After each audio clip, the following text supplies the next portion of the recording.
Welcome back, everyone. I am going to propose a question to you, and I just want you to take a second to pause and notice what comes up for you, what thoughts come up for you, what emotions come up for you as you contemplate this question. So, are you ready?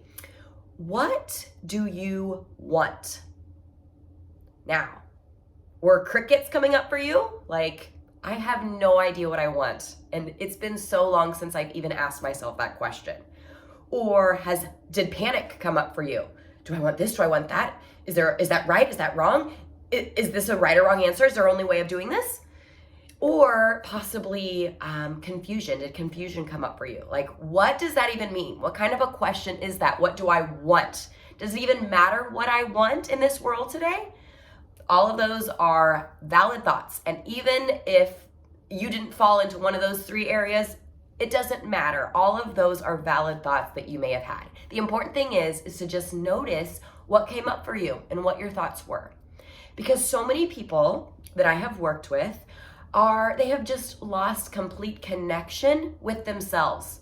They have lost connection with their wants and their desires. They have no idea, and they've kind of gone on autopilot or fallen numb to what they want. And other people that I've worked with, they're in denial about what they want. They think they know what they want. At one point, they made a picture in the future and they've defined success for them. And they think that's what they want. And maybe part of it is, but they don't realize that they're sacrificing themselves and they're going numb every step of the way, sacrificing themselves for that picture. And some people that I've worked with, they mistake the shoulds. I should do this, I should want that. They mistake the shoulds for their wants. And so there is no judgment in any of this. I have camped in all of these thoughts and all of these different roles in my life as well. So if you're on autopilot, or if you have fallen asleep to your wants, listen in, not a problem. Or, if your external world has completely taken over, whether that is other people's wants in your life, or your busy schedule and this fast-paced life that we have. If something outside of you has kind of taken control of your wants, that's perfectly okay as well. This video is for you. So the first thing, if this is you, the first thing that I want you to ask yourself is what? Just start getting in connection with that question again. What is it that I want? And so a couple easy ways of doing this. Again, start simple. Sometimes when someone asks me what I want to eat, it can be easy for me to go on autopilot. And so what I try to practice is really taking a second and pause and just saying, what is it that I want to eat right now? The other day I was getting a massage and I was, of course, thinking through this video and what I wanted to talk about. And so in my own life, right, things come up for me as where I'm going on autopilot and when I am truly getting connected with what I want. And so I was getting a massage and I was like, she says to tell me if it's too soft or too firm or to adjust the pressure. And I have to ask myself, am I enjoying this? Is this what I want? Do I want to ask her, to camp on my shoulders a little longer or to have a little bit more firm pressure there? Or, oh, you're killing me. Can you pull it back here?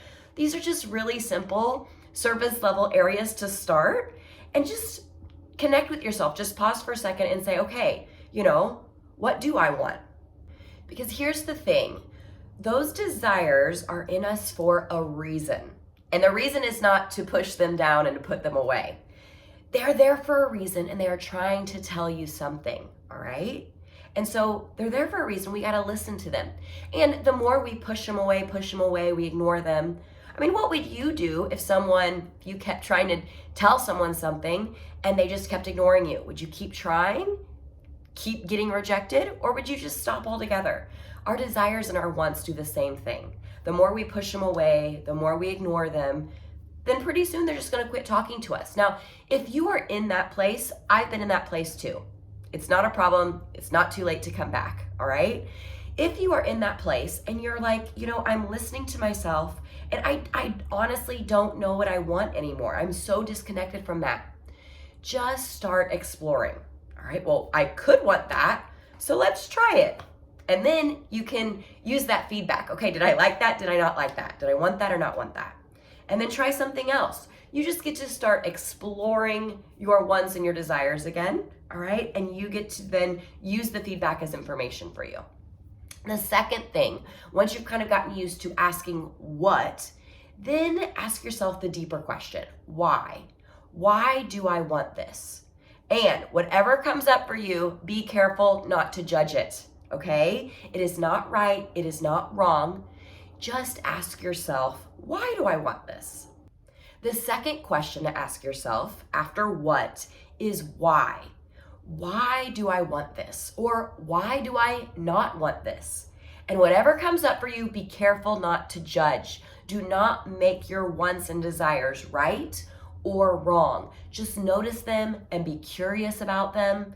And I'll be the first one to admit, some of the things I want to do are not good for me. But if I push them down, if I resist them, then they just come back even louder. So that's why it's so important not to make them right, not to make them wrong. Remember, you don't actually have to act on them. But I do believe it's really important to listen to them, acknowledge them, and notice them before anything else. And by the way, you don't have to know your reason right away. Honestly, you don't even have to have a reason why. Your reason for wanting something is because I do, and that's perfectly okay. Our wants and desires can sit there. We can sit with them. We don't have to act on them. They can simmer. We can get curious about them. We can get more clear about them, all right? Just don't ignore them. Once you've asked yourself what, and then you ask yourself why, once you know your motivation, it is so crucial and important to then filter it through the Bible, right? And filter it through prayer and meet with people that are much wiser than you and that are much further along in their journey. So you can have some accountability in these motivations and you can kind of explore them so you're not just exploring them by yourself. Because here's the thing, this is why it's so important to listen to these desires, listen to these wants. Because it could be the first whisper of something so much better than what you have right now. It could be the beginning of a fulfilling life.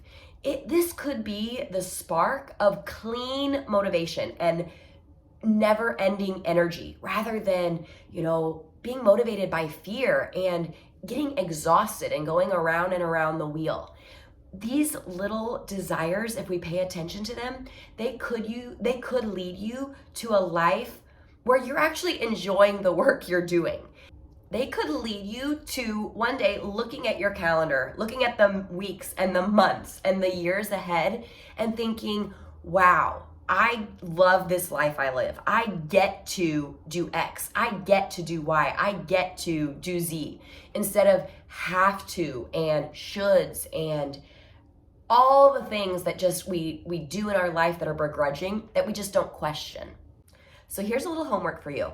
I want you to look at your past week or look at your week coming up, get your calendar out, get your schedule out, get your to-do list out, and I want you to go through all the different items, all the different people you met, all the appointments you have coming up, and I just want you to take note. How many of those are have-tos? Meaning you haven't actually filtered them through. Do I want to do this?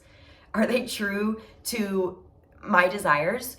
Or are they get-tos? Yes, I would book this again in a heartbeat. Or yes, I want to do this.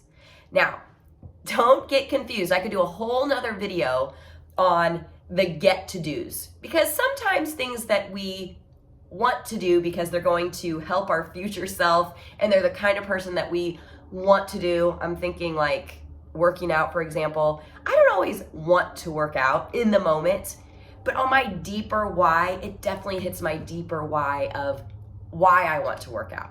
And so just don't get too confused about that.